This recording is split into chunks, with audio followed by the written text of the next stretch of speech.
Hello students, welcome to Students की पाठशाला. This is your one-step destination for learning and growth. Here, we simplify tough concepts, make learning fun and help you excel in your studies. Whether you are preparing for exams or just love gaining knowledge, this channel is made just for you. So I am making this video which is based on the working capital. This is a subject of PBA third year students. So I will try to cover the concept of working capital. Working capital क्या होता है students? Working capital बहुत ही simple concept है. This is the capital that a business uses to meet its daily expenses. वो capital जो आप daily basis पे यूज करते हो, जो मोस्टली लिक्विड पार्ट होता है हमारे टोटल कैपिटल का, जिसको हम क्या बोलते हैं, नेट वर्किंग कैपिटल. आपने ध्यान रखना है कि जो आपके नोन एज कॉल्ड एज वाली चीजें हैं उसको आपने हाईलाइट करना है ताकि वो एग्जामिनर को अट्रैक्ट हो. मैं यहाँ पे आपको साथ साथ में एक पैटर्न बताती जाऊंगी कि आपने एग्जाम कैसे अटेम्प्ट करना है, आपने मार्क्स कैसे अच्छे से फेच करने हैं. तो आपने पहले कैसे स्टार्ट करना है कंसेप्ट के साथ. आफ्टर दैट आपने मीनिंग लिखना है, उसके बाद आपने एक इसकी छोटी सी डेफिनेशन देनी है. So this is derived by comparing the current assets with the current liability. जब आप करंट एसेट्स और करंट लाइबिलिटीज को इसका डिफरेंस निकालते हैं, इसको कंपेयर करते हैं, तो ये आपका क्या निकल के आता है, वर्किंग कैपिटल. सो आपने मीनिंग क्या लिखना है इसका. The term working capital is commonly used for the capital requirement for day to day working. जैसे मैंने आपको यहां बताया कि आपको किसके लिए यूज होता है, ये डे टू डे वर्किंग के लिए. In a business concern such as for purchasing raw material और for meeting day to day expenditures on salaries देनी है, जैसे आपको वेजेस देने हैं, रेंट्स देने हैं, कोई भी एडवर्टीजमेंट करनी है अपने काम के लिए, अपने बिजनेस के लिए, तो उसलिए आपको ये वर्किंग कैपिटल चाहिए होगी.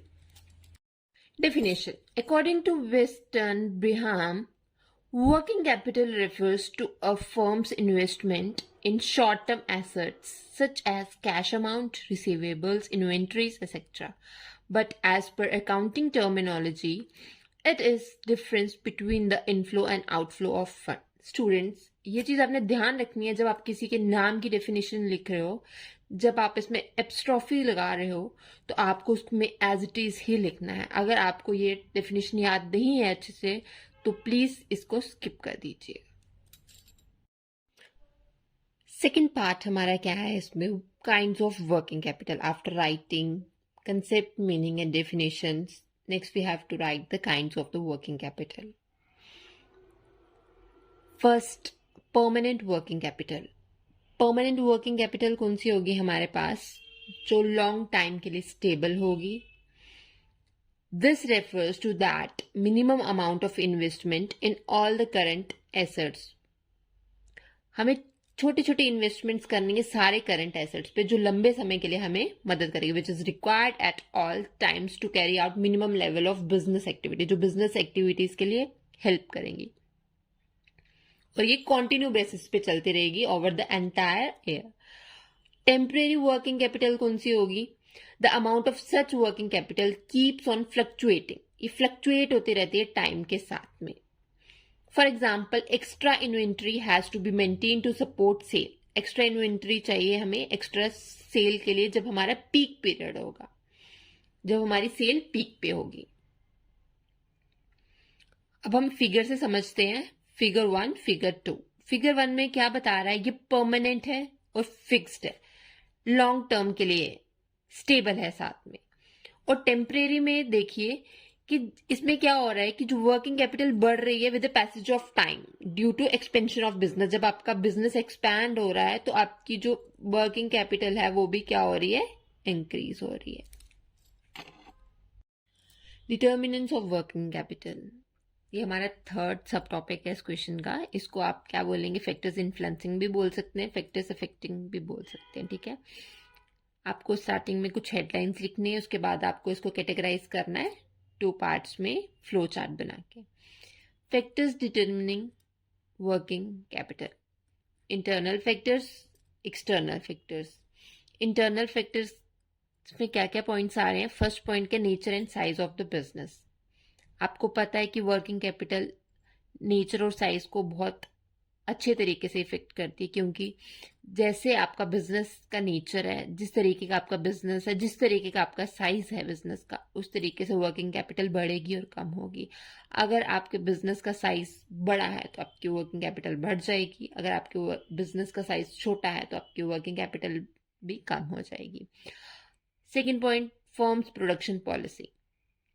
फर्म की प्रोडक्शन पॉलिसी अगर लॉन्ग टर्म है तो उसके लिए भी आपकी वर्किंग कैपिटल क्या रहेगी? बड़ी। और अगर आपकी फर्म की प्रोडक्शन पॉलिसी शॉर्ट टर्म के लिए है, उसके लिए आपकी वर्किंग कैपिटल भी कम रहेगी। आपकी फर्म की क्रेडिट पॉलिसी कैसी है, ये भी डिपेंड करता है वर्किंग कैपिटल के ऊपर। आपकी फर्म कितना क्रेडिट दे पाती है, कितना क्रेडिट ले पाती है कंपनी से, this all depends on the working capital. Availability of credit, आपकी कंपनी में कितना क्रेडिट अवेलेबल है, आप कितना क्रेडिट दे सकते हो कस्टमर्स को। Growth and expansion of business, अगर आपके बिजनेस की ग्रोथ होगी, अगर आपका बिजनेस बढ़ेगा, एक्सपैंड होगा, तो आपकी वर्किंग कैपिटल भी ज़्यादा चाहिए होगी। इससे प्रॉफिट मार्जिन्स में भी फ़र्क पड़ता है, हमारी डिविडेंड पॉलिसीज़ में भी फ़र्क पड़ता है। अगर आपकी वर्किंग कैपिटल ज़्यादा है, आपके ज़्यादा एक्सपेंसेस आ रहे हैं, तो आपके प्रॉफिट में ऑटोमेटिकली फ़र्क पड़ेगा, आपके डिविडेंड में ऑटोमेटिकली फ़र्क पड़ेगा। ऑपरेटिंग एक्सपेंसेस, जो हमारे ऑपरेटिंग एक्सपेंसेस हैं, अगर हम अच्छे तरीके से अपनी मशीनरी को ऑपरेट कर रहे हैं, अगर हमारी जो मशीनरी है, हमारे जो इक्विपमेंट्स हैं बिजनेस में, वो इफेक्टिवली चल रहे हैं, ऑपरेट हो रहे हैं, इफेक्टिवली ऑपरेट हो रहे हैं, एफिशिएंटली ऑपरेट हो रहे हैं, तो हमारी वर्किंग कैपिटल ऑटोमेटिकली कम आएगी। कोऑर्डिनेटिंग एक्टिविटीज इन फर्म, अगर हमारे बिजनेस में कोऑर्डिनेशन है, टीम में, हमारे इक्विपमेंट्स में, हमारी मशीनरी में, तो ऑटोमेटिकली हमारी वर्किंग कैपिटल को उससे फर्क पड़ेगा। एक्सटर्नल फैक्टर्स में क्या आ गया? फ्लक्चुएशंस, अगर बिजनेस में फ्लक्चुएशंस है, अप डाउन हो रहे हैं, कभी राइजिंग पीरियड है, कभी डिक्लाइनिंग फेज है, तो उससे भी हमारी वर्किंग कैपिटल में फ़र्क पड़ता है। अगर हमारी बड़े तरीके से हमारा जो बिजनेस है ग्रो कर रहा है बड़े तरीके से, तो हमारी वर्किंग कैपिटल भी ज़्यादा लगेगी। चेंजेस इन द टेक्नोलॉजी, अगर हमारी टेक्नोलॉजी चेंज कर रही है तो हमें फिर उसी के अकॉर्डिंगली हमें शिफ्ट करना पड़ेगा, हमें अडेप्ट करना पड़ेगा न्यू टेक्नोलॉजी को, और उससे हमारे वर्किंग कैपिटल में बहुत फ़र्क पड़ेगा।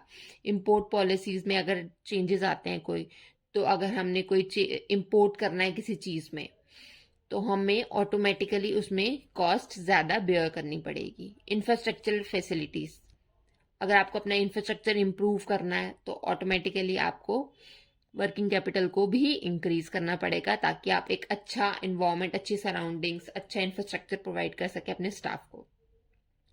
टैक्सेशन पॉलिसी में भी इस वजह से फ़र्क आएगा कि हमारी गवर्नमेंट अगर हमारे टैक्सेस बढ़ा रही है तो हमारी वर्किंग कैपिटल में भी उसमें फ़र्क आएगा। स्टूडेंट्स, अगर आपको कोई डाउट है तो प्लीज़ कमेंट करें, प्लीज़ सब्सक्राइब करें, सपोर्ट करें और बेल आइकन को प्रेस करें for notifications for more videos. Thank you.